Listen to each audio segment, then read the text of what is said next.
Alô, boa tarde, estamos de volta neste sábado, dia 25 de maio de 2024, sejam todos bem-vindos. No vídeo da manhã eu havia prometido trazer mais notícias boas, eu tenho mais notícias boas para dar. Em relação aos Estados Unidos, há uma reação conservadora nos Estados Unidos, a ditadura, o que muitos chamam hoje de ditadura, governo Biden. Mas os últimos acontecimentos não são nada bons, são notícias quentes que eu preciso dar agora. Como, por exemplo, um ataque russo a um mercado na Ucrânia, em Kharkiv. O perfil UHN deu com destaque agora há pouco que um ataque russo provocou um grande incêndio num hipermercado em Kharkiv. Autoridades informaram que haviam mais de 200 pessoas no local. Pelo menos 2 mortos já foram confirmados, mas não temos mais informação a esse respeito.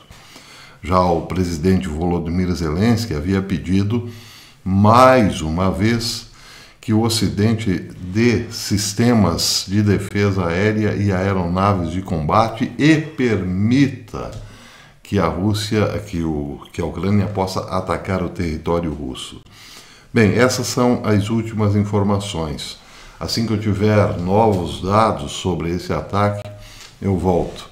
Mas a questão é a seguinte, isso está num contexto. A Rússia agora parece, ao que tudo indica, lançou um míssil numa área civil, tendo como alvo um supermercado, um hipermercado, em resposta a um ataque pesado sofrido essa semana. O Wall Street Journal informou na sexta-feira que a Ucrânia tinha atingido um complexo militar russo na Crimeia com mísseis de longo alcance fornecido pelos Estados Unidos na noite de quinta-feira. Isso teria sido o mais recente de uma série crescente de ataques destinados a desacelerar a máquina de guerra russa, informava o Wall Street Journal. Dizia também o jornal que o ataque com mísseis tinha atingido um centro de comunicações das forças de defesa aérea russas na cidade de Alushta. Isso de acordo com um oficial de defesa ucraniano. Acrescentando, os canais de mídia social da Crimeia relataram várias explosões na cidade costeira com um aviso mostrando uma grande explosão, mas a extensão dos danos não pôde ser estabelecida imediatamente. Bem, some-se a isso outros 2 fatores importantes para a perspectiva de uma escalada do conflito, envolvendo todos os membros da OTAN. O primeiro é que a OTAN quer promover uma cimeira de paz entre Ucrânia e Rússia, na Suíça, porém sem a participação da Rússia, o que parece algo completamente inútil, já que a Rússia disse que, ao não ser convidada para um acordo de negociação de paz, não é possível considerar esse acordo algo sério. Aliás, comunicado do Kremlin ontem, segundo Vladimir Putin, a Rússia nunca se negou em conversar com a Ucrânia, coisa que a Ucrânia sempre se recusou a fazer. Então, os russos, claro, estão virando as costas para essa tentativa de um acordo de paz patrocinado pela Suíça, como algo sem nenhum valor, já que a Rússia não seria convidada. Outro fator preocupante para a escalada do conflito foram as declarações de Jens Stoltenberg, o secretário-geral da OTAN. Jens Stoltenberg está de malas prontas, está deixando a chefia da OTAN depois de 10 anos, o seu mandato de 10 anos acabará por esses dias. Antes, contudo, ele está fazendo duras críticas, antes de deixar a Secretaria-Geral da OTAN, ele está fazendo duras críticas aos Estados Unidos, a forma como os Estados Unidos têm atado as mãos da Ucrânia.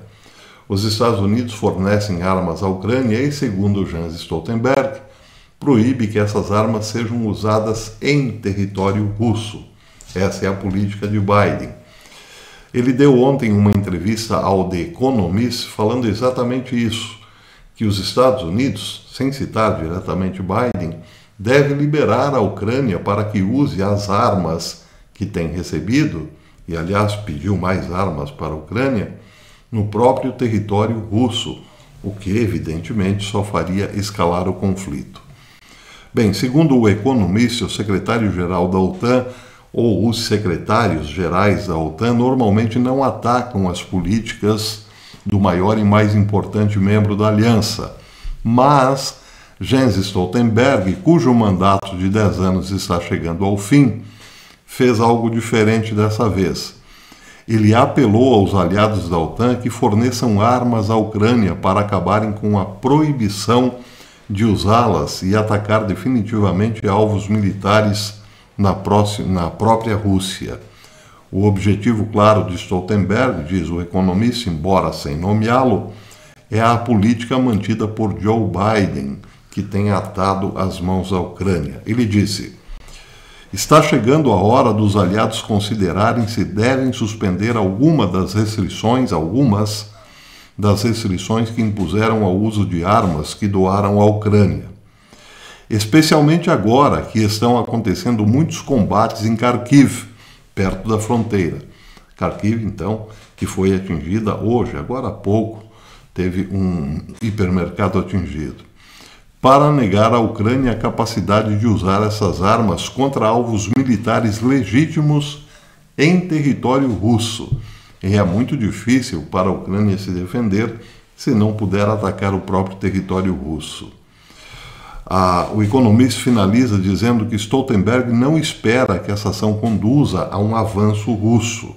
Ele disse: os russos continuarão pressionando e ganhando algum terreno marginal, e estão também dispostos a pagar um preço muito elevado por esses pequenos ganhos ou esses ganhos marginais. No entanto, ele reconheceu que a Ucrânia está em dificuldade e tem palavras duras para os membros europeus da OTAN. Ele disse, Stoltenberg: os aliados europeus prometeram 1 milhão de projéteis de artilharia, mas não vimos nada perto disso. Bem, então, antes de deixar a Secretaria-Geral da OTAN, Jens Stoltenberg está colocando mais gasolina no incêndio. Ele quer mais armas para a Ucrânia e a liberação definitiva para que a Ucrânia possa atacar o território russo.